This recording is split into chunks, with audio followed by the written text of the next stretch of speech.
All right, everybody. We're starting off the stream with probably the most current and most talked about topic of the day, and that is Kanye West. Well, Kanye West, for those of you guys that don't know, very, very well-known music artist. I'm not like a huge fan of his music, but I have to admit, he's made some bangers. He's definitely made some bangers. He's famous for a reason. And Kanye West has had a long history of mental health issues. Most notably, BPD. He has a tendency to kind of broadcast his manic episodes publicly, most notably on Instagram and sometimes on Twitter. And this has also coincided with a few events in his life that have been very public, that have just kind of given a very sad image, painted a very sad painting, a very sad image of what Kanye West's life is like. So for starters, he's gone through a divorce with Kim Kardashian, who, not BPD, he's bipolar. Is it not BPD? Okay, my bad. He's bipolar, not BPD. Thank you, A-Pillow. Anyway, he's, I believe, currently going through or has gone through a divorce with Kim Kardashian, who he had a child with, and this divorce, this separation has been extremely public. And not only that, but, well, Kim Kardashian has handled it with some pretty, I would say with grace. From what I've seen of it, Kim Kardashian has handled it with a fair amount of grace. Kanye West, on the other hand, has a tendency to go on to Instagram, post a black screen in his stories with some shit like, I know how you feel, England. I lost my queen, too. When the queen died. That is real. That is not made up, and that is not a meme. That is one of the less deranged things he's tweeted. Or posted. That was funny, though. It's actually very sad when you think about what his mind state must be. Regardless, though, Kanye West has had, like, this very public, dipping in and out of manic episodes that he'll have on social media, and it usually results in him saying anything from something that sounds like he may be considering suicide to something that sounds like he's calling himself a god or some sort of omnipotent being. It's very bizarre, like how how he can swing from one end to the other, right? And it's sad because there's a lot of, I've heard a lot of stuff about how apparently he does not take his meds that he has been prescribed by doctors and whatnot. I don't know if that's true. I don't know if that's like an appropriate thing to speculate on or anything like that. But that's more or less the view that a lot of people have been getting of Kanye West for like the last year, 2 years now, I'd say. It's sort of become a meme that he will have occasional breakdowns publicly, and there's a lot of mean-spirited joking and memes around it, and he doesn't take his meds. Okay, if there's some kind of confirmation that he does not take his prescribed medications, then that's definitely not a good sign. Regardless, though, there's definitely been like a lot of memes about all that. But the other side of discussion around Kanye West has been his politics. You see, despite the fact that Kanye West has been engaging in some arguably somewhat embarrassing behavior publicly, I think we can all agree, having a public manic episode about your ex-wife is a little bit embarrassing. I think we can agree. Despite that, he does still have quite the, strong fan base, and they do defend him a lot. And not only that, but his fan base has arguably only grown as he has started shilling him, like, his support, I guess you could say, out to Donald Trump and the Republican Party, but most notably the MAGA and like the Trump train. In fact, he's kind of like dangled around the idea of running for president, but not in a serious way, not really, a few times. I believe he actually announced that he was running for 2024, like an hour before, or like a day or 24 hours or something like that before he tweeted the thing in question we're going to be talking about soon. Regardless, his foray into politics has definitely been much more on the conservative side, and arguably ties in pretty strongly with his altered mental state. So last night, Kanye West, just out of the fucking blue, tweeted something that had Twitter aflame for hours. Still has Twitter aflame, like 24 hours later nearly. And it was a tweet that goes as follows. So first, it's just this image. Musk welcomes Kanye West back to Twitter after he's blocked by Instagram over apparent anti-set. I wonder what anti-set could mean. I'm going to guess anti-Semitism. And the reason why I'm going to say that is because of what we can read here. I'm a bit sleepy tonight, but when I wake up, I'm going DEFCON 3 on Jewish people. The funny thing is, I actually can't be anti-Semitic because black people are actually Jew also. You guys have toyed with me and tried to blackball anyone who ever opposes your agenda. So, for one, this tweet does look and sound like it was being typed out, perhaps with one hand on the phone and one hand elsewhere. Possibly his penis. I don't know. That one hand text, that one hand texting. No. In all seriousness, very deranged tweet. I don't know what led him to this. I don't know if there was some like Instagram post that he made about the Jews that got him banned, and then he went to Twitter and like had a meltdown. Yeah, very, very bizarre. That he just decided to tweet this out of nowhere. However, what is worth pointing out is that about a day or two ago, he did an interview with Tucker Carlson where he brought up they and them and the shadowy people controlling the world quite a bit in that interview with Tucker Carlson. An interview, by the way, through which, obviously Tucker Carlson fans loved it. And now we know was certainly filled with vague dog whistles and references to some kind of conspiracy. The Jews control everything, which of course Tucker Carlson does believe, or at least wants his audience to believe, and pushes that conspiracy to his audience as vaguely as he's allowed to. Anyway, a lot to take apart about this tweet. Lot to take apart about this tweet. For starters, it starts with, I'm a bit sleepy tonight. Hilarious that that's how this tweet starts. I really want you to think for a moment. This guy is talking about how he's going to go DEFCON 3 on Jewish people, and starts the tweet with, I'm a bit sleepy. Love to see it. Then we've got DEFCON 3. So the funny thing about this is that he thinks it's spelled and pronounced DEFCON and not DEFCON, but that's, I guess, pretty funny. Who cares? But also, isn't DEFCON 3 like not that high? Isn't it like DEFCON 4 or 5 like the highest? What's the highest level? I know it's not 3. It's 5. Oh no, 1 is the highest. It's an order of 5 to 1. Yeah, so DEFCON 1 is the highest. Wait, so he's actually further away.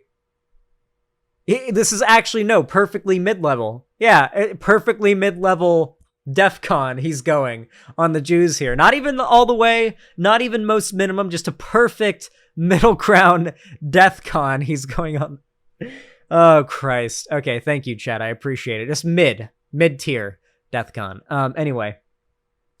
He also follows it up with, the funny thing is, I actually can't be anti-Semitic because black people are actually Jew. Now, yes, conservatives do in fact believe you cannot be insert bigot because you are part of insert group.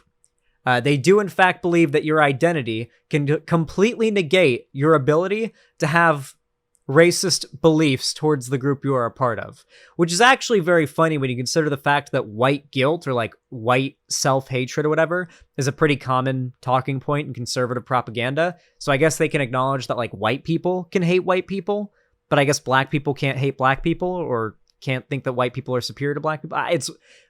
It's literally just an excuse to get around the fact that what he is saying is obviously anti-Semitic. Then there's because black people are actually Jew. Maybe there's somebody in chat who will be like, actually, Zan, he's actually right about that part. But I'm going to go out on a limb and say, no, not all black people are actually Jew.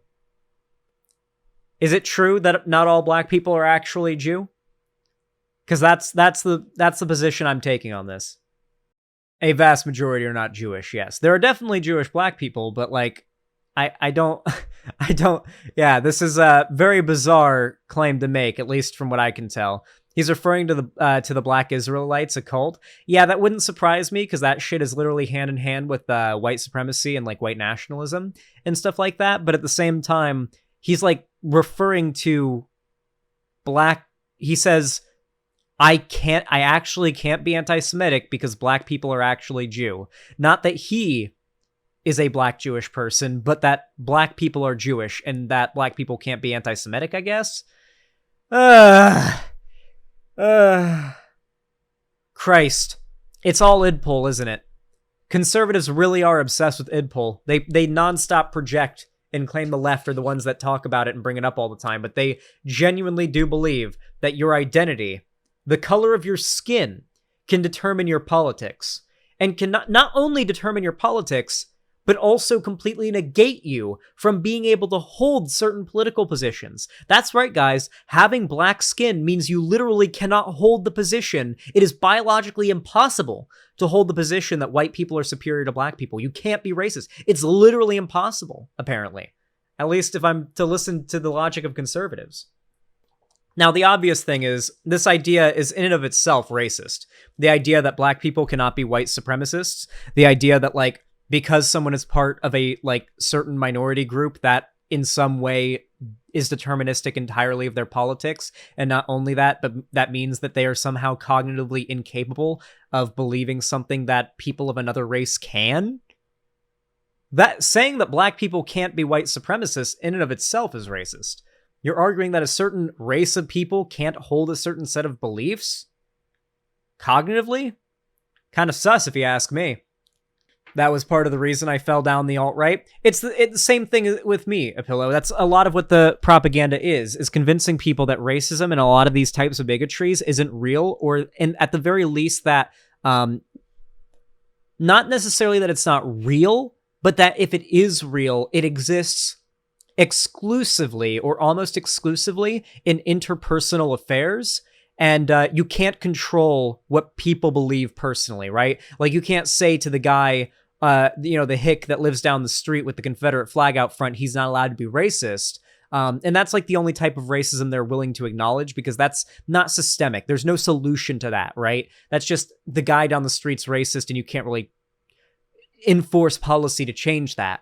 That is why they refuse to admit the existence of institutional racism that you can point to the evidence of, because that actually has a solution. There's something that can actually be done about it. And in many cases, the people who fight against any reform or changes to reduce racist outcomes in a lot of these systems that we, attribute systemic racism to, they have something to gain from these systems continuing as they do, whether it be an ideological gain because they themselves are racist, or a financial gain because maybe they profit off of the prison system, right? The more people we have behind bars in for-profit prisons, the more money they get from the government. So, like, there is a incentive to lock up, for example, a lot of black and brown people for minor drug offenses, because the more cells you fill out, well, there you go. You got more. That's more money for the prison, from the government.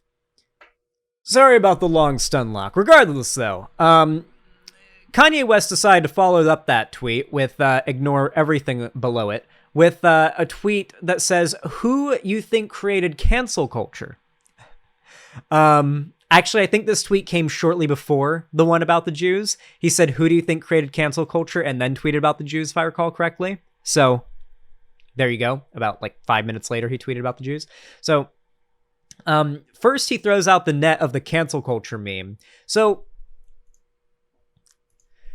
do you guys remember, like, a year or so ago when I made that video about how the next anti-SJW wave is rising, and I said that cancel culture...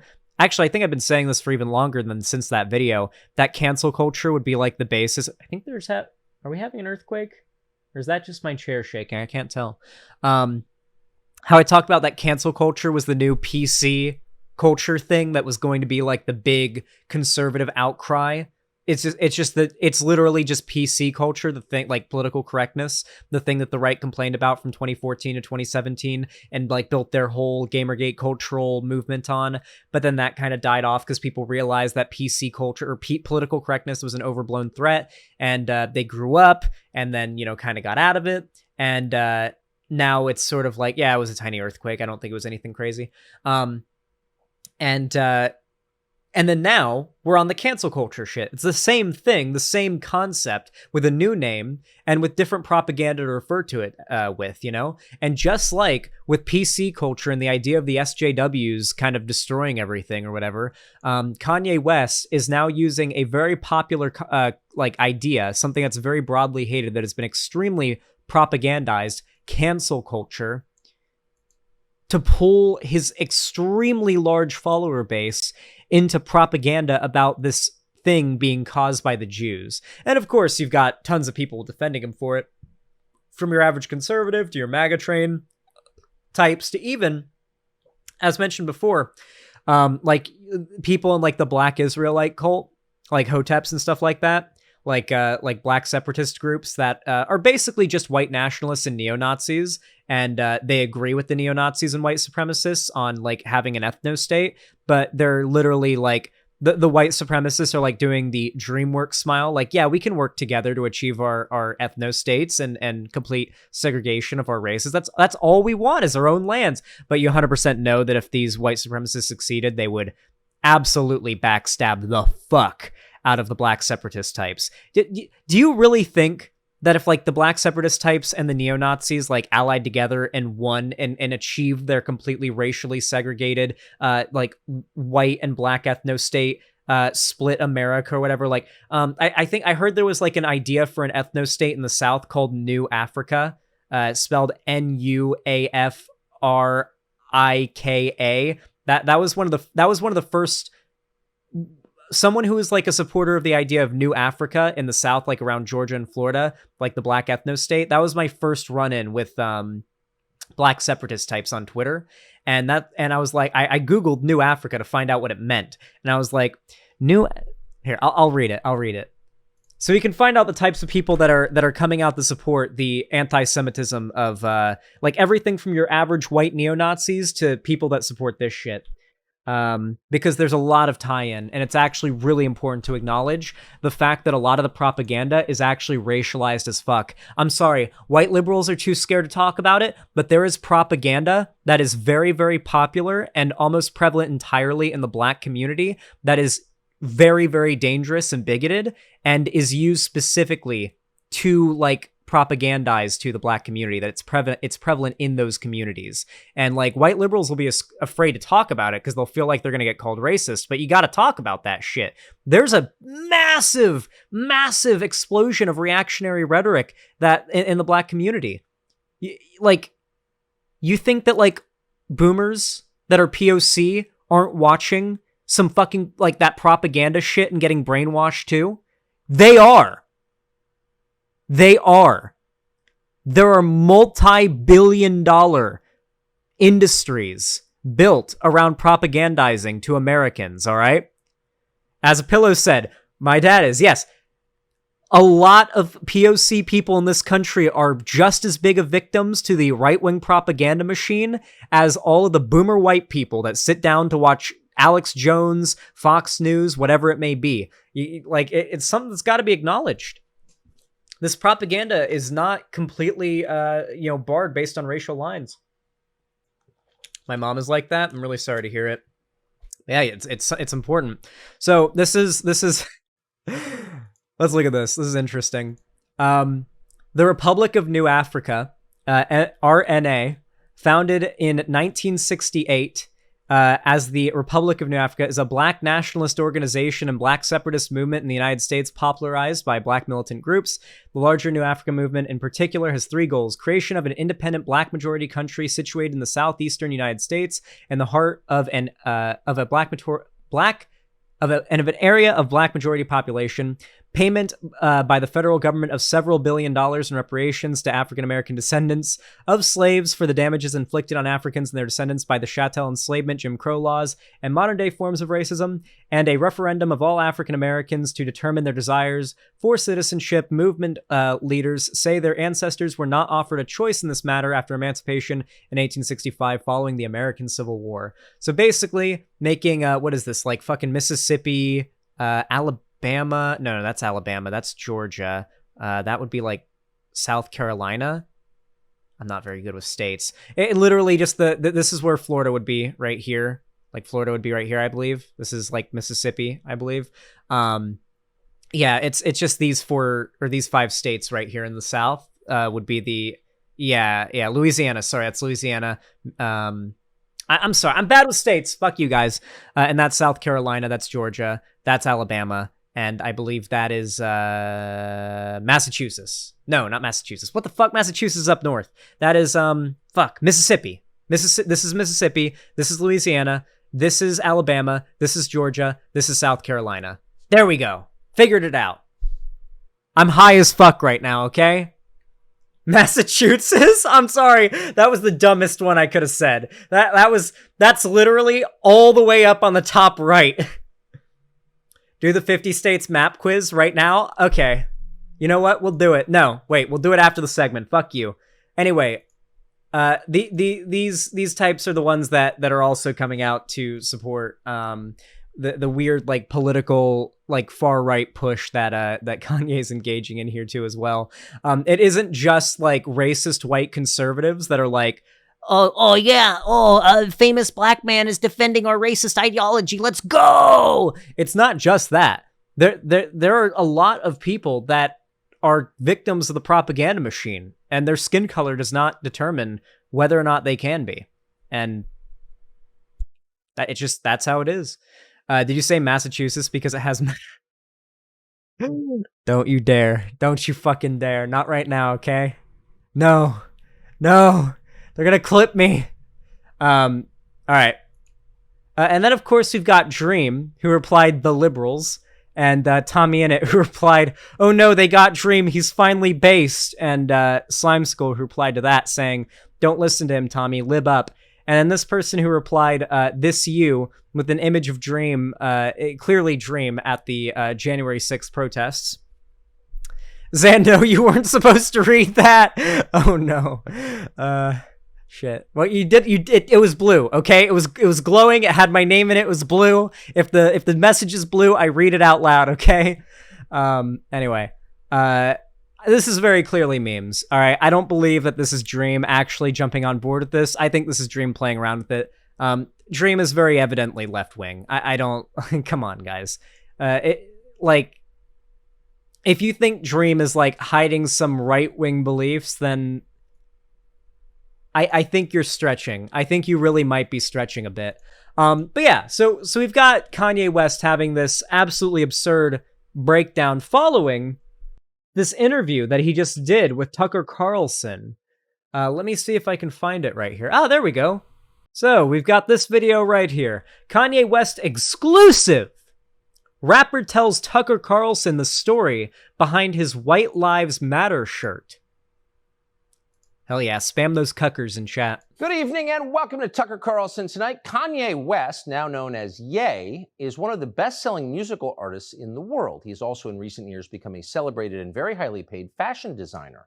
And of course, for a decade, he was well known to TV audiences as an in-law of the Kardashian family. But isn't Ye just a nickname? What, like, I heard people like referring to Ye as if it was like calling him Kanye was like dead naming. I'm pretty sure it's just like his nickname. His name is legally just Ye. Yes, but I don't believe he considers it dead naming.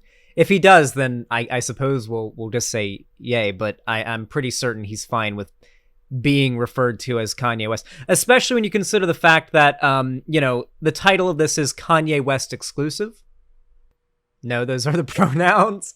All right, listen, we won't dead name Kanye West. God, look at me. I am the biggest transphobe on Twitch. The biggest transphobes on Twitch, clearly. Kanye are his pronouns. Okay, no. In all seriousness, I believe he's fine with people referring to him as Kanye. I've heard him refer to himself as such. But it's West's latest incarnation as a kind of Christian evangelist that brought us to his office in Los Angeles today for the interview you're about to see. Days ago, during Fashion Week in Paris, West, accompanied by...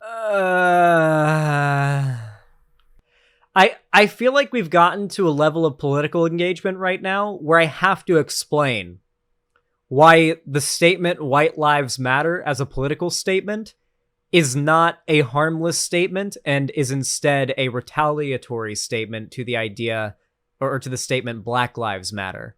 So back in like 2015, 2016, 2017, in that time, the phrase "all lives matter" really blew up. Now, it's still popular to use now, especially because white lives matter is seen as a little bit too extreme by many to like be touting around in this time, day and age. Not a lot of people are brave enough to, wear that around on a shirt or carry that around on a sign publicly, but they are willing to carry around a sign or wear a shirt that says "all lives matter." Because, and let's be real, the statement "all lives matter" is unobjectionable. No one disagrees with that. Of course, all lives matter, with maybe some exceptions. But, broadly speaking, I think as a moral code, basically speaking, all lives having value is something that's a hard statement to argue against on a broad level, which is why they made it that statement. What it actually means, though, or I guess I should say the context that the statement "all lives matter" came about, was in response to Black Lives Matter, which was a slogan and started getting really popular. Correct me if I'm wrong, I started hearing it a lot more like around 2015 to 2014. I'm sure it's existed longer than that. It probably has roots decades back, but that's when I really started hearing it, like on TV and being like chanted at protests and stuff like that. And that it really became like a slogan that was a household brand, right? Or household name, I guess is the term. Now, Black Lives Matter is simply a statement that points out the fact that a lot of American history, particularly American history, if you look at it, it really does look like Black lives didn't matter, Everything from, as we read before in that Wikipedia article, there were some good points made, chattel slavery, Jim Crow, black codes, like redlining, modern day criminal justice system, if you even want to call it criminal justice. Like, there are a lot of examples of, in American history, of it seeming a lot like Black lives didn't matter very much to the people in charge of things, right? So it's a powerful statement to make, right? And so when the response to a statement that is simply meant to draw attention, oh, and yes, sundown towns do still exist. There are still stories about Black people supposedly committing suicide in the South via hanging themselves from trees in small towns in the South. Do with that information what you will. Let that little tidbit rattle around in your head a little bit. Just think on that one a little bit, what that kind of implies, Anyway, with that said, the response "all lives matter" to Black Lives Matter very clearly isn't like, oh, we agree with you, but like all lives matter. It's very clearly meant to be a tongue-in-cheek, subtle, Pepe the Frog face at the camera, oh yeah, well, all lives matter. And the people who aren't in the know on what it means, on what all lives matter in response to that statement means, they think that's an unobjectionable statement. Of course, all lives matter. And in reality, in defending that statement, they are paying lip service to people who are using it simply as a shield to defend institutions that disproportionately impact in a negative way Black and brown people. In the case of the White Lives Matter statement, this is purely political propaganda.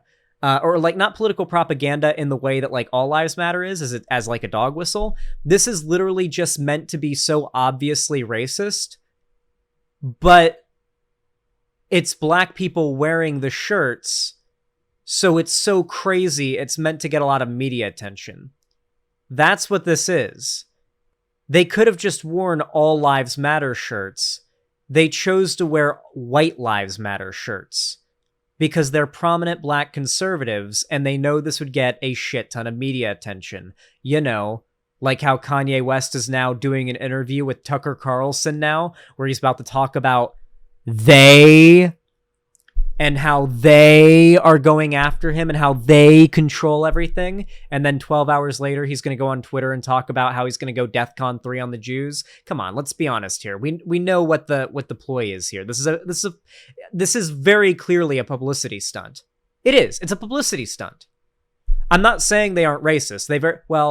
Candace Owens seems like she's probably a grifter. Candace Owens specifically, there's just so much evidence that going back that she has morphed her beliefs and morphed her actions, politically speaking, based on whatever has the most money to follow. Like, just overwhelmingly, right? Like 10 years ago, she was filing lawsuits against her school for on the basis of discrimination based on race, and now she's bemoaning the existence of racism as a concept. Like she has always been a grifter, trying to get by to make as much money as possible. Pulling the race card to make more money does not seem to be above her.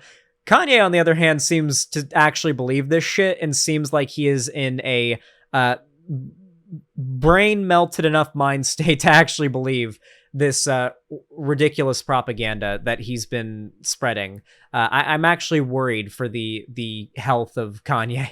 Unironically, I'm actually kind of worried. I don't feel like this ends happily for him. Unironically, it doesn't feel like this ends with a happy ending.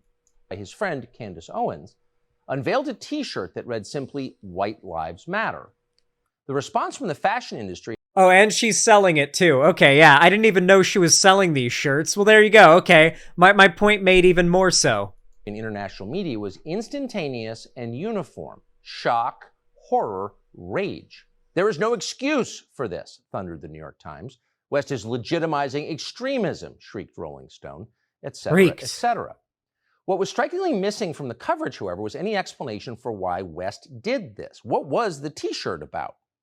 No one seemed to think to ask him, much less to listen to what he had to say. I'm willing to bet that every single one of the stories that reported on this had something along the lines of blank reached out to Kanye West or to Ye West for comment and he did not reply, or he refused to comment or something. Do you really think that any of the news organizations or the journalists covering this would not have wanted to get a statement from Kanye West to include in their story? Of course they would have. I guarantee they included some shit about reaching out to him and him not responding, because it's way better if they can get a response. They are literally financially incentivized to reach out to Kanye West and get a statement on it, especially because they know his statement is going to be at least as inflammatory as what he said on Twitter. Dude, how are these massive media figures getting away with the fake news propaganda? They're doing the fake news thing. They're saying, it's fake news. It's fake news. They're but they're not saying fake news. It's just the same propaganda with a different label. But they aren't acknowledging the fact that the incentive for these journalists to make more money and get more clicks and eyes on their media, the thing they claim is what motivates these fake news journalists, would literally entail getting Kanye West's quote and hearing his side of the story. That would literally benefit them. Xanderhall, are you open up to a call talking about this and many more problematic elements of recent YZYS9 drop the Candace Owens shit is about, and more context, etc. on this situation? Vosh covered it embarrassingly poorly. Open up to a call. Do you have resources I could bring up on it? Because I don't like to bring people on for calls during segments, because that typically really gives either one, it fucks up the flow of the segment a lot for viewers, or two, gives my editor way too much work for me to expect out of them. But if you could send me links or something that I could cover on stream to get the info out, that'd be pretty pog. Instead, the enemies of his ideas dismissed West, as they have for years, as mentally ill. Too crazy to take seriously. Look away! I'm sorry, are we denying that Kanye West is mentally ill? because he certainly is. I won't say that his political leanings are literally entirely because or at all because of his mental state, but it certainly played a large portion of blame, I guess, into the way he's behaved. I have no doubt he was having a manic episode when he went on to Twitter last night to tweet about the Jews. There's no way he was in his right mind when he did that. Ignore him. He's a mental patient. There's nothing to see here. But is West crazy? You can judge for yourself as you watch what we're about to show you. I want you guys to remember, this is made all that much funnier in that 12 hours after this interview, Kanye West would go on Twitter to tweet about how the Jews are causing cancel culture and how he's going to go DEFCON 3 on them. He has his own ideas, we can say that. Creative people tend to. That's why they're artists, not actuaries. His freeform social media posts give the impression of a man channeling his rawest emotions right onto Instagram. The effect can be jarring and is often used as ammunition against. Hey guys, I want to remind all of you that when like a famous black man does anything, like as far as like a public political statement that like someone like Tucker Carlson disagrees with, they say shut up and do your job. When like a black football player like kneels during the national anthem, they say shut up and play football. Your job's not to talk about politics. Your job's not to have opinions on politics. But when a black man has political opinions they agree with, oh my God, we need to get this guy on a fucking mic. We need to martyr this man. This man is our martyr. This guy is we need to get him. Yeah. Or you shut up and dribble or whatever. Yeah. Like it's very clear double standard and the fact that they want people that are talking about the issues that POC face, especially if it's a POC person themselves talking about those issues, they want them to shut up. They want them to have no voice. They want them to have no platform. When they say that they're being deplatformed and the left wants to take away all their platform and talk about the issues they care about or whatever, they're projecting. That is their goal. If they have their way, they would make being a socialist a crime. Do you want to know why I know that? Because they've done it before. They've done it before. During the McCarthy era, Americans were arrested under the suspicion of being a communist. That was a thing that they did when they took power. That is what these people would do. When they say that they want to, when they say that the left wants to, every conservative accusation is a confession. When they say that the left wants to instill some hyper-authoritarian world on them in which they can't do this, this, and that, or talk about this, this, and that, that is them confessing to what they would do should they take control. Every single fucking time. Remember that. Against him in the battle for influence over the minds of America's young people. And that battle is intense. But crazy? That was not our conclusion. In fact, we've rarely heard a man speak so honestly and so movingly about what he believes. But again, you can judge for yourself. Here it is. So you just came from Paris Fashion Week. You just landed, and the lanyard's still on from it, and there's a photograph on it. What is that? It's a photograph of a baby's ultrasound. Why is that? And that you designed that? Yes. Why? What does that mean? It just represents life. I'm pro-life. Boy, so you wear... I want to remind you all, by the way, this is his ex-wife's ultrasound of the child that I believe he is not allowed custody over because... Or he has, like, partial custody over, but Kim has had to, like, tweet before that, like, when he has custody of the daughter, he, like, tells the daughter, like, to try to convince them to get back together. Like, really weird shit. Like, I saw a tweet, like, not recently, like, a few months ago, where it was, like, Kim talking about how, like, she just picked up their daughter and he'd, like, filled her head with some stuff about, like, how she hated him or something. I forget what it was. It was really weird. I can't, like... This is not just a representation of, oh, I'm pro-life, and this is, oh, because I love my daughter or whatever. This is a representation of his continued... And I'm gonna say there's definitely an aspect of misogyny to it. His continued public harassment of Kim Kardashian. he feels very entitled to her attention and to her affection and to her body as well, it seems. And he has like public breakdowns and public pity parties about their breakup. And now he's like wearing a lanyard. And not only that, but seems to have like put out a designer. Like, is this a thing you can buy? He said this is a thing. I think it was implied this is a thing you can buy. Like, this is part of his like merch line or something, like of his ex-wife's ultrasound. I genuinely commend Kim for putting up with him for so long. Like, it's so weird. It's such weird fucking behavior. Just wait, he shows his misogyny in this interview. It's very misogynist. This demonstrates a very clear entitlement to the woman that he was with's body. Wear it on a badge. What kind of response do you get?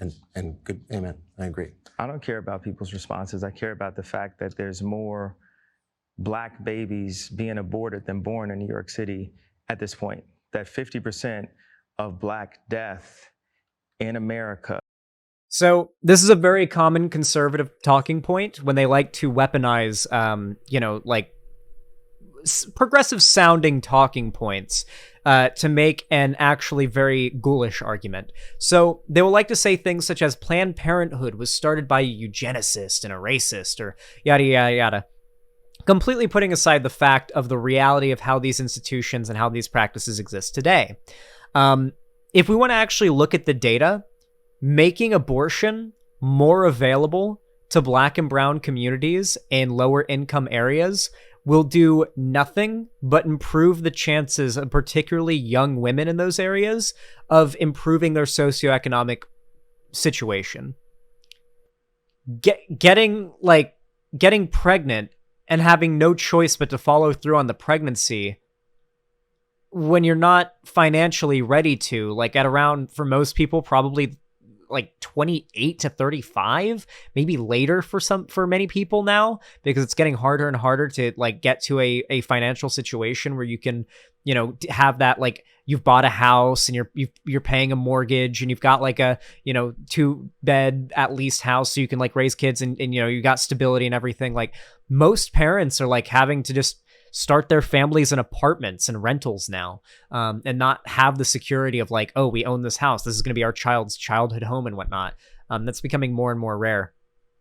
But yeah, they'll try to make this point that like, because there is a higher, I don't even know if it's true, by the way, there's higher rates of abortion among Black and brown communities. Even if that's the case, making this practice more accessible, as well as other forms of birth control and like safe sex, like condoms, stuff like that, as well as like broader sex education, making that more available and like making that mandatory in schools.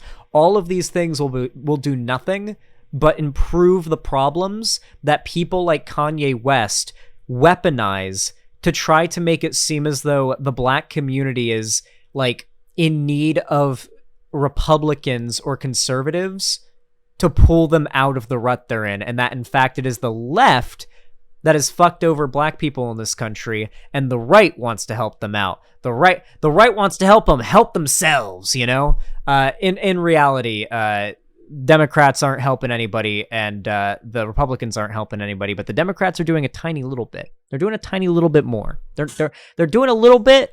And they're definitely not doing anything bad, usually. They're not pulling us in the other direction, usually. It is all weaponization of real issues with a hint of racism as well. A very common talking point from, like, particularly Black conservative figures will be that Black fatherlessness is a inherent part of Black culture. They will point to this all-consuming Black culture in America and say that fatherless homes, like single mothers, are a part of that culture, that it is encouraged in some way. And they'll like subtly try to argue that like they're basically making the argument that like Black men just want to get women pregnant and like leave, and they're basically just doing your average racist propaganda, but they word it in a way that almost sounds like they're pointing out an issue that they're passionate about in the community that they're part of. But in reality, it's just them repackaging very, like, literally 4chan tier racism, like 4chan meme tier racism and concern trolling with it. Oh my God, Kendrick Lamar did a great song on this? Really? In a land where hurt people hurt more people, calling it culture? Fuck calling it culture? True. Yeah. Xander Hurl, are you sure a lack of black fathers isn't due to hate crimes? There are a lot of factors that probably play into that, but I assure you it is not that black culture, quote unquote, does not glorify like absentee black fathers and single motherhood. I guarantee these are not things that are glorified or encouraged in black culture or whatever. That is not a thing. However, a lot of conservatives love to say it is because it's racist, but they can get away with saying it. Is abortion. So I really don't care about people's responses. I perform for an audience of one, and that's God. I'm starting to see why they want to make you be quiet. I feel like I should just say, Cherry, flash the tweet up on screen every time it's necessary, you know, for the video after this goes up. Because I just don't want anyone to forget. I feel like the best argument against everything he's saying is that 12 hours after this interview, he went on Twitter and started anti-Semitism posting. When did you start to feel this way? When did you start to realize this? I really felt like, I think I started to really feel this need to express myself on another level when Trump was running for office and I liked him. Yes. And every single person in Hollywood, from my ex-wife to my mother-in-law to my manager at that time to, you know, my so-called friends / handlers. I feel like there's this like subset of extremely rich, lonely, successful men that are famous as fuck and were once very beloved that have reached this point where like their depression has pushed them into some insane political ideology that has caused their entire social life to fall apart around them, and then results in their online life. Like they end up getting shoehorned into nothing but right-wing communities because the left rejects them, right? So like Notch is a good example of this. Obviously Kanye West, Elon Musk, etc. Like these are really sad, depressed, like middle-aged men who were once very broadly loved by even people on the left, but then they just started like maybe there's just no one in their life for them, like BoJack Horseman style. They've got no one in their life. They've got money and they've got like success and fame, but there's no one actually there to like hold them at night, and they feel lonely and cold and empty. And it leads to this crazy fucking shit. It's wild. Like Notch obviously went full like Nazi posting on Twitter. I think Notch ended up getting like temp banned for it, but like he went on like some insane transphobic rants about the Jews as well, just like Kanye did. You know, Elon Musk is obviously going full like the left is pushing cancel culture and it's evil and we need to stop it and we need to populate the earth and have sex with as many women as possible and yada yada yada. Like he's going full conservative propagandist too. It feels like that's like the end game for lonely rich men that have no one in their real life to love them. And then what? Oh, J.K. Rowling as well. That's another good example. And then it gets even more exacerbated when they make this stuff public and the left makes fun of them. The left rejects them. And they find themselves having no other communities or fan bases that'll accept them other than the right. This is, I guess you could call this like the Kyle Rittenhouse effect. Like, regardless of whether or not Kyle Rittenhouse was actually some like white nationalist, neo-Nazi Proud Boy type when he went to that protest and shot those guys, regardless of what his he could have been a leftist for all we knew. When he did that, by the time his trial was over, and he was actually able to go out and like hang out with people, the only people that on earth that knew of Kyle Rittenhouse and would be willing to hang out with him were 100% the fucking Proud Boys, which is why he was hanging out with the Proud Boys. That was part of why I didn't really give him shit for that, because it's like, who on earth wants to be friends with Kyle Rittenhouse other than them at this point? And so you end up getting groomed, I guess you could say, even further into these communities because the left is like just a repellent force that just wants to push people away and purify itself and gatekeep nonstop. The right, on the other hand, is like a black hole. Once you've gone over that event horizon, you start sliding fast and faster and faster. They love bomb you, yeah. They love bomb you and tell you, oh, we love you. Oh, yeah, you're welcome here. We'll accept you. The left, oh, yeah, they're rejecting you because you dare to speak the truth. Come to us. Around me told me, like, if I said that I like Trump, that my career would be over, that my life would be over. They said stuff like people get killed for wearing a hat like that. They threatened my life. They basically said that I would be killed for wearing the hat. I had someone call me last night and said anybody wearing. Yeah, Innuendo Studios' video, How to Radicalize a Normie, is a very good one. It basically breaks down this phenomenon better than I could put into words live. I could not do it justice. And White Lives Matter shirt is going to be green lit, and that means that they're going to beat them up if they wear it. And I'm like, okay, green light me then. God builds warriors in a different way. I don't know if it's because of me being born in Atlanta and growing up on the south side of Chicago that, he made me for such a time like this. I'm just built different. It's like with David, he tended to the sheep, but while he was out there, he had to fight all kinds of animals. So when it was time for Goliath to come. When he said it's like David, I legit thought he was about to reference Cyberpunk Edge Runners. I legit thought he was about to say it's like David Martinez in Cyberpunk Edge Runners. I'm just built different. If he said that, I was going to lose my fucking mind. Holy shit. Thank God it was just a Bible reference. Literally, thank God. You thought because he was a sheep herder that he didn't have the skill set to take down Goliath.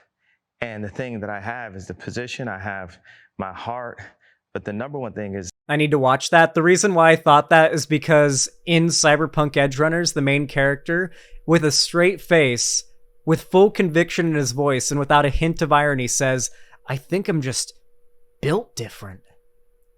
We have God on our side. And for the people, even if you don't believe in God, God believes in you. So you made reference to the White Lives Matter t-shirt, which you brought out at Paris Fashion Week. Yeah. Why did you do that, and what did it mean? I do certain things from a feeling. I just channel the energy. It just feels right. It's using a gut instinct, a connection with God, and just brilliance. As if you asked Tanya Harding how she did the triple flip or the triple spin, she was in so much practice that when it was time for her to skate in a competitive format, it just happened. It happened outside of practice. It happened He's just in rambling. A real format.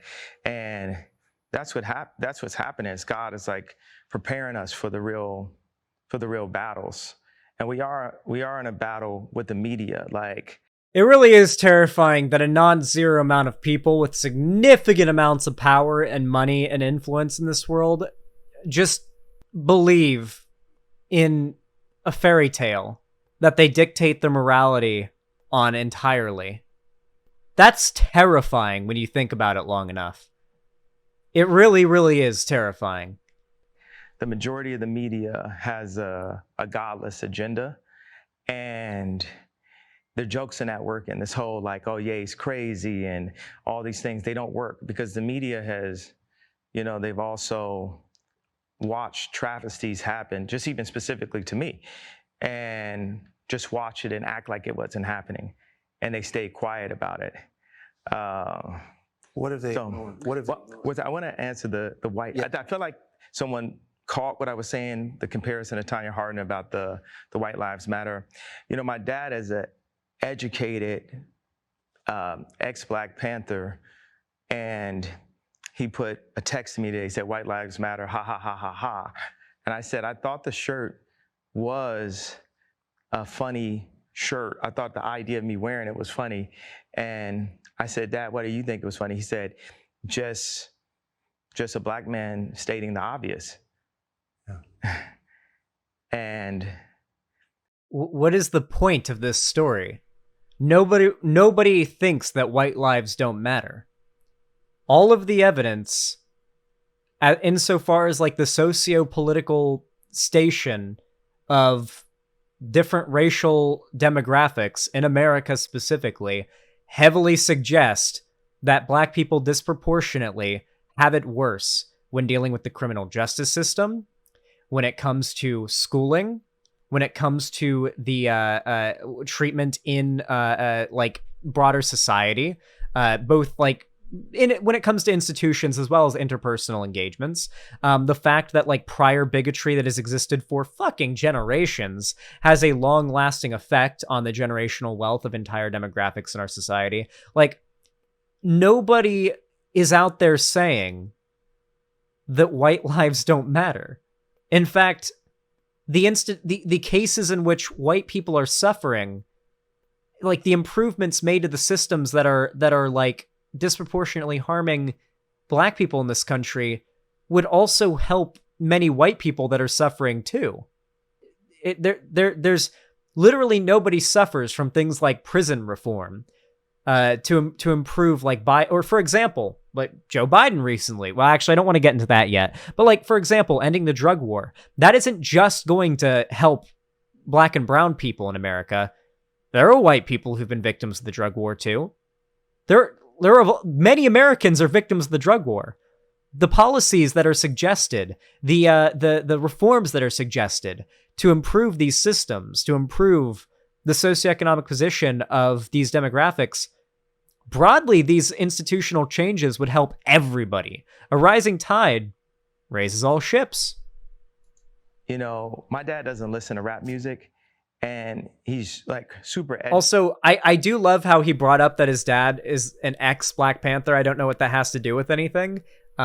Is that like, oh, look, my dad was part of a very large, widespread political movement a long time ago that was literally like a massive like conglomeration of people that came together to fight against some of the most objective bigotry in American history, and does not really inform what their political beliefs may be today in our current political climate, where the institutions of racism have gotten a lot more hazy and a lot more not literally written on paper like they were back then, you know?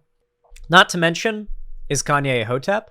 I don't know, but the Hoteps are definitely coming out to his defense on this, that's for sure. Educated. We opened up a water distribution center in the Dominican Republic together. He's like the original Steve Jobs, but he was getting blocked every which way with all of his ideas, and he didn't have...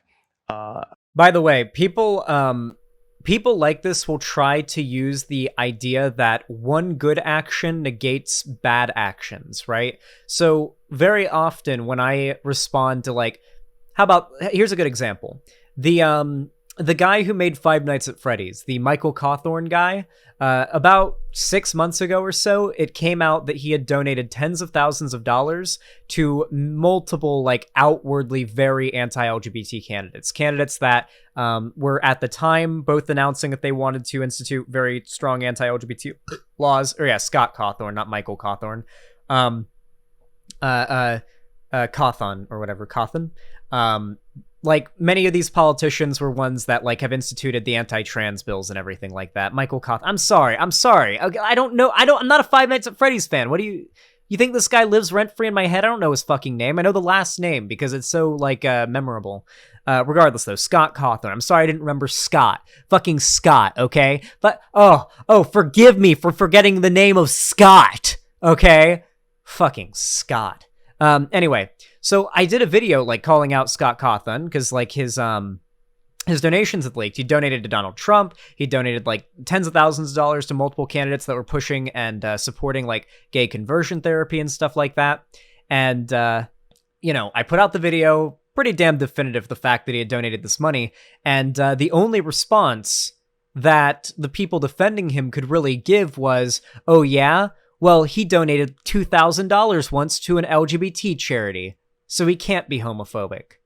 And it's like, that doesn't change the fact that he supplied tens of thousands of dollars to the campaigns of these anti-LGBT candidates, many of which ended up winning and instituting very, very like groundbreaking anti-LGBT laws that have laws so anti-gay that they have not been, the likes of them have not been instituted since like the 90s and the 80s, you know? Like, it's actually wild how anti-LGBT some of the lawmaking has gotten recently.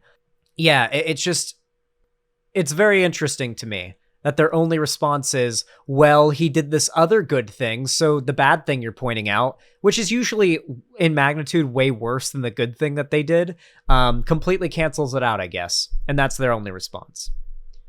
And so that's basically what he's doing here. Doing good things in the past does not mean doing a bad thing today is now retroactively negated. It is not like gaining and losing honor in Red Dead Redemption, or like gaining and losing karma in Infamous. An endless bank account, and he didn't have an Instagram. So all these ideas, he had to like take them back and compress them. Like, my dad is the most brilliant person that I know. And we actually have a strained relationship because I was taken from him. And that's obviously true. Yeah, that my favorite response, because I kept on thinking, like, you know, people, they're looking for an explanation, and people say, well, as an artist, you don't have to give an explanation, but as a leader, you do. Yes, I think that's right. So the answer to why I wrote White Lives Matter on a shirt is because they do. It's the obvious thing. Yeah. Absolutely. I love how Tucker Carlson is literally doing the DreamWorks smile to the camera when it cuts to him. Like, yeah, that's all we mean. You know, just making the obvious statement. You know, that's all it is. Dude, conservatives are so dishonest. They'll never actually admit what they believe. Once what they actually believe becomes obvious, they fall apart. You guys remember how massive the fall of like the anti-SJW community was in 2017, right? Like, if you weren't around to witness it, it really is crazy how fast things changed. In like the course of 6 months, it feels like the internet got so much less reactionary. Like, the most popular content on YouTube, on the internet, was all like Alex Jones clips and anti-SJW videos. And over the course of like 6 months to a year, things got a lot more just apolitical online for a while. It just seemed like people weren't really interested in politics. And then it exploded in the benefit of the left. You know, obviously a Destiny prior, but like going into like 2018, 2019, and 2017, that's when you really saw BreadTube start to rise, you know, no pun intended. You started to see people like ContraPoints and PhilosophyTube and Sean and Jen and so on. Like, they started to really get big themselves and get into like the hundreds of thousands of subs area, as opposed to like the tens of thousands of subs area.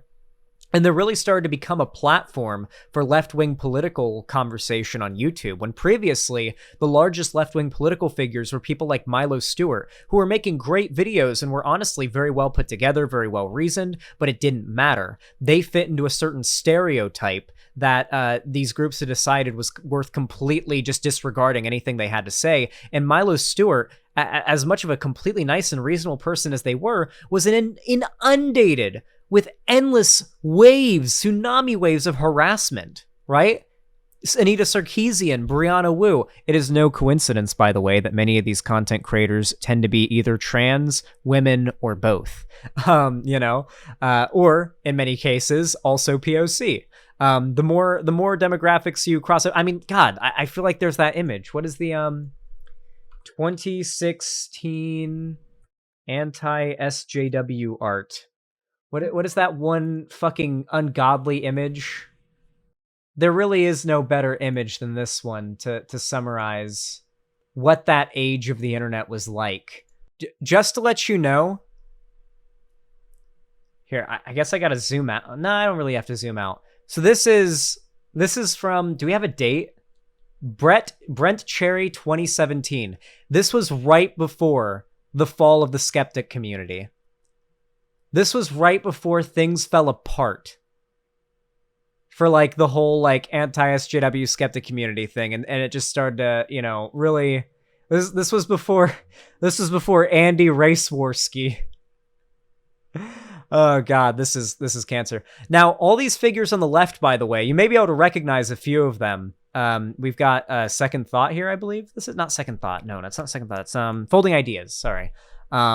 Peter Coffin. We got who else? Who else do I recognize? I believe that's Caleb Maupin. That might be Caleb Maupin. If that is accurate. That is Cat Black, and this is Steve Shives. Who they've drawn wearing what appears to be reminiscent of a Nazi armband, because you have to remember, the propaganda back then was that the left were the real fascists. The left were the real fascists. So that was the whole meme back then. Now I want to remind you, back then none of these content creators had like more than 100,000 subs. Maybe like one of them did, maybe a couple at most, but like this was the online left back then. And frankly, not a bad representation of it. not that too far off as far as representations of the online left back then go. Oh shit, Cherry drew this? True. No. In all seriousness though, like that was what it was like back then. And we are very quickly sliding into another age of that. Now there is an actual left-wing platform now for content that exists these days, but it is still massively dwarfed by that of right-wing, right? Like when I call out a figure like Mahler, for example, my channel and my Twitter gets massively hate rated for days on end, right? Like we definitely are in another one of those ages where like the grifter, like reactionary YouTubers that do everything from like full-on right-wing propaganda to like the soft, like semi right-wing content stuff where they just complain about whatever is the new thing on the conveyor belt of woke content they have to hate this month. They just cover it to their mostly right-wing audience.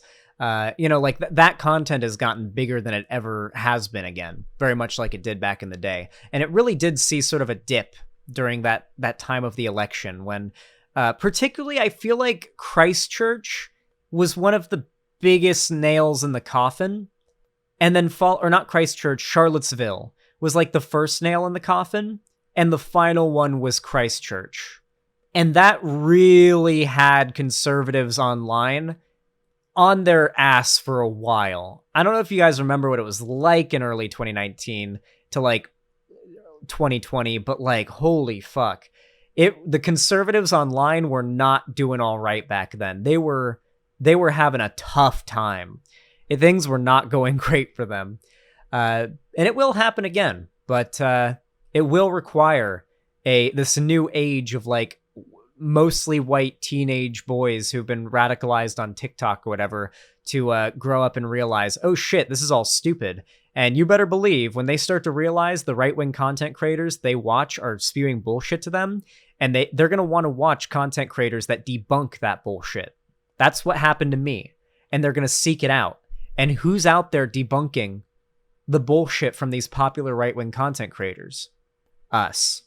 I've already been getting comments on a lot of my videos from like, I'll get comments from people that will be saying like 2 years ago, I disliked this video, but I'm a lefty now and I came back to take away my dislike and make it a like. I'm a fan now. Like I've gotten comments like that. For example, on my JonTron video from a couple years back, that I've already gotten a little bit of that first trickle of people who are starting to realize, and starting to fall out of the rabbit hole, Why do you think that's so? And I assume the implication is, of course, all lives matter because they're lives, because God created them. Yeah. Why do you think that would be considered controversial? There is nothing controversial about the statement "White Lives Matter" on its own. It is the actual use of the statement and its origin that matters.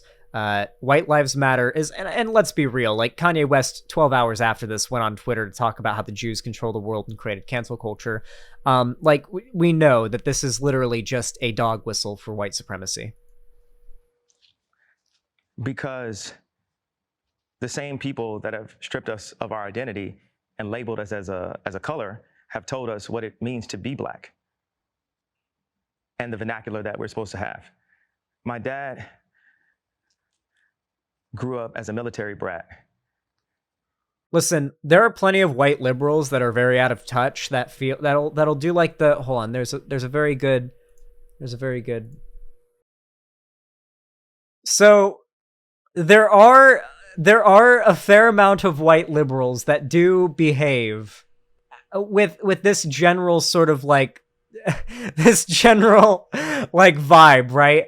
Like they're super like white gill or like super duper progressive, and they speak with this like heavy kind of out of touch way about black issues and stuff like that. That's definitely a thing. But Kanye West is just weaponizing that for conservative propaganda right now, so I don't really care about his opinion on this. And his family moved around, but they were based mostly in Delaware. And at the time, if they weren't the only black family, they were one of the few. And he would be discriminated against because he was black. So by the time he got into college, he would be discriminated against. He went to a black college, he would be discriminated against because they said he talked too white. Yes. And then he played the kick drum in the band. So when he would go to the club and the music was playing, where would he clap his hands? Where the kick drum is. Yeah. So it's the opposite of where everyone else was clapping their hands. And this is the most... Okay, there definitely are black people that will make fun of other black people or attack them for sounding too white. I've seen that online mostly. I've never seen that in person. It's more of an internet thing, and it's not usually attacking. It's more of a weird, like, tongue-in-cheek, jokey statement. White people also say that too, which is always weird. But like, I don't really see that anywhere but the internet. But okay, I don't know what this has to do with, like, is this supposed to be like an argument for why the black community is like too mean to white people, and that's why this White Lives Matter shirt is so important? Is that what this is? Nah, it's totally a thing. It definitely is. I've seen it on the internet, but I've never seen it myself in real life. Elegant and tasteful person that I know. And when my mom, when the school suggested like the herding systems, because what they do is take the black community and they separate us, and they separate the families, and the educated, they push this, need for higher education. I had it said to me because I was raised by a white mom only. Oh, yeah. Yeah, this stuff, I can definitely see that happening. Us as blacks, we discriminate against each other and say, well, I got my PhD and you don't have your PhD, so I'm better than you. And so my mom, she had a PhD, and she was influenced to move to the south side of Chicago and take this job at Chicago State University. And she told my dad, if you come for us, you'll never see him again. Because, the media ridiculed me for getting the house next door to Kim to see my children. Oh, God. Oh, God. I don't want to armchair psychoanalyze, but this man has gone down the incel pipeline if ever any man has. Like, having the supposedly the mom who, like, takes him away from his father that he liked, as a kid, to, like, having a kid and thinking that he's having his child taken away by his evil ex-wife, that he flips massively between hating and thinking is like a horrible bitch who left him because, woe is him, to like tweeting about how much like she was his queen and everything. Every deadbeat dad blames the mom. Yeah, absolutely. And they even said that I was stalking her and her new boyfriend because I bought the house next door to see my children. And that's how I knew that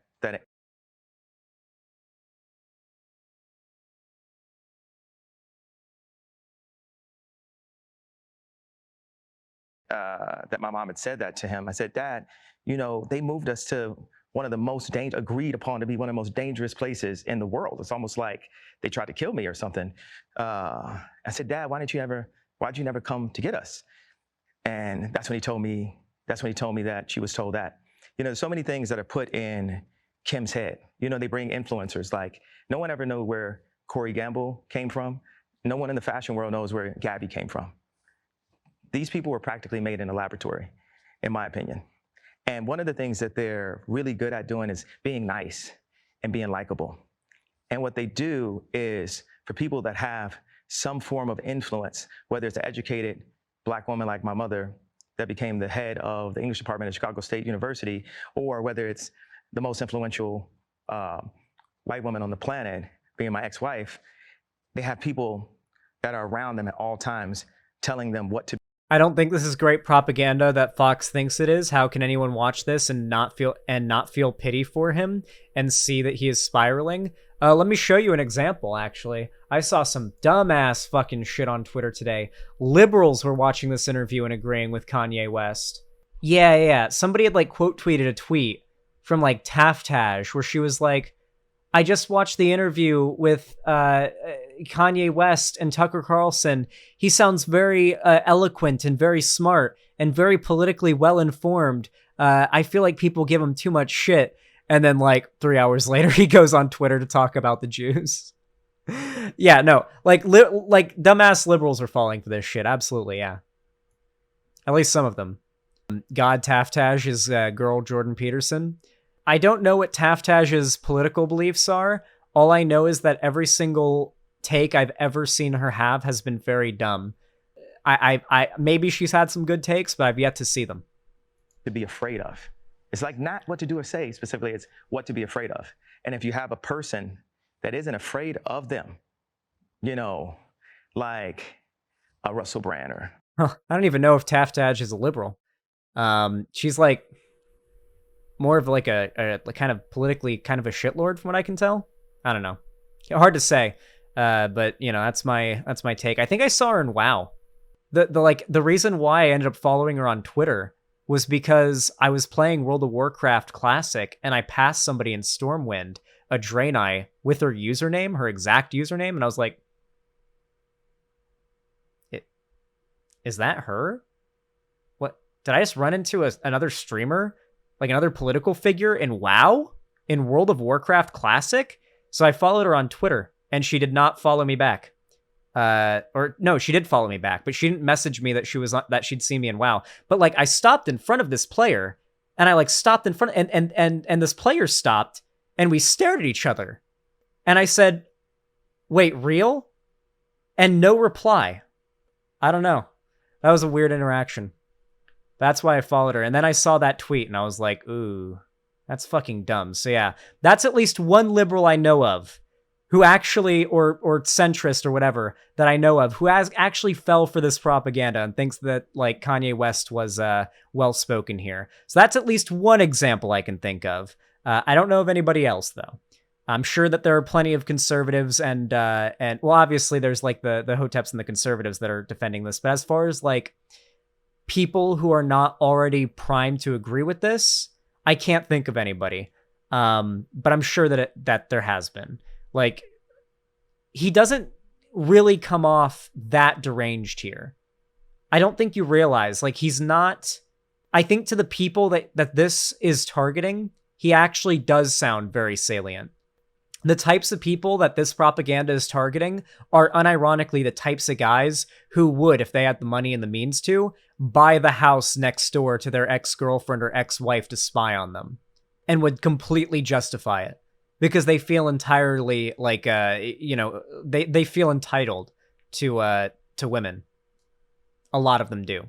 That very common through line with incels and conservatives like this. And Kanye in particular has gone through like negative events that he feels justifies his misogynistic views. Yeah. Candace Owens. Right. It's not that we have to agree with this, but they're not afraid. They're not afraid to state what their opinion is. Yes. No one is God, and everyone has an opinion. Amazing. No one is God and everyone has an opinion.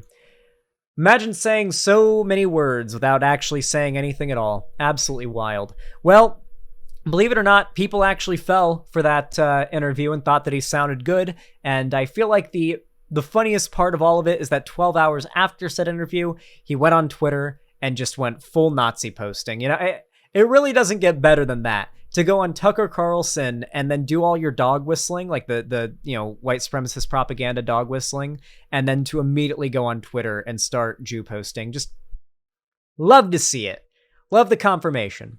Anyway, if you enjoyed this segment, please consider leaving a like. I really do appreciate it. Whether you're watching live or if you're watching after the fact in the form of a, individually scheduled upload, it really does help out the channel and helps push my content out to brand new people who might not have otherwise seen it anyway. So drop that motherfucking like, hit that thumbs up button. And of course, if you want to see more from me on YouTube and you want YouTube to actually tell you when I go live or when I upload a video or anything like that, make sure to hit the subscribe button and ring the bell icon and turn on all notifications. And of course, if you want to see more from me on the internet, you can follow all my social medias, which are linked down below in the description of this video and the stream, including my Instagram, my Twitter, and my TikTok, including my Discord server, which is pretty pog as fuck. We got an awesome fan Discord. Make sure to join that, especially because I'm trying to build a guild in World of Warcraft Wrath of the Lich King Classic. We are on Pagel US, and yeah, I'll be joining the VC in there while people are leveling and while we do like raids and dungeons and stuff like that. I'll be in the VC fairly often in the World of Warcraft thing. So if you want to play WoW with me, then hop on the server. And of course, make sure to, if you want to support me financially so I can keep on producing this content, and especially so I can afford to move up to Seattle and, start rent a house and start raising quail and all that, for, sort of an expansion of my content. New avenues for my content to open up once I've got like a fenced in backyard. Oh, I've got so many cool ideas. Hey, chat, did you guys know that when I would have been 18. It was in my last year of high school. I was homeschooled and I did a project. I forget what class I did it for. It was probably a science class. But the project that I did, and I had to film all of it, I think Nazis on Kiwi Farms actually found this video. So if any of you guys can like hunt it down, it's actually, you can find it. It's somewhere out there on the internet. It's my class project that I sent my teacher, where I literally built the backyard foundry that the King of Random, Grant Thompson, built, like with the bucket and everything. I built one of those things and melted aluminum in it. In like a crucible I made out of a sawed in half fire extinguisher. It was a coal burning forge that I managed to melt metal and stuff like that, and it was pretty cool. And built a working forge. So with that said, since I've already got experience doing that kind of thing, how fucking pog would it be if I did a video where I like forged something, melted some metal to cast something or to forge like I don't know, maybe I could get into forging and start out with some simple railroad spike knives, get a railroad spike and just make it into a knife. That would be pretty cool. Just cool content like that. That's the kind of stuff that I did back when I was living with my my uncle, because my uncle was like, he had a yard and everything. And so if I just wanted to do some crazy shit, like order some like supplies to make a forge in the backyard, I could just do it. And I did that kind of stuff. So when I got my own house that I'm renting, you better believe I'm going to be doing all sorts of crazy fucking projects in my backyard. I love doing weird shit like that, and I'm going to make it part of my content. So if you want to support that, you can come to my website, xanderhall.com/live, and you can donate, subscribe, or gift a sub on my website. You can also support me through YouTube, Twitch, Streamlabs, Stream Elements, and through Patreon financially. Don't do it if you can't afford to, though, but if you can, I really do appreciate it. With all that said, thank you so much for watching, and have a good one.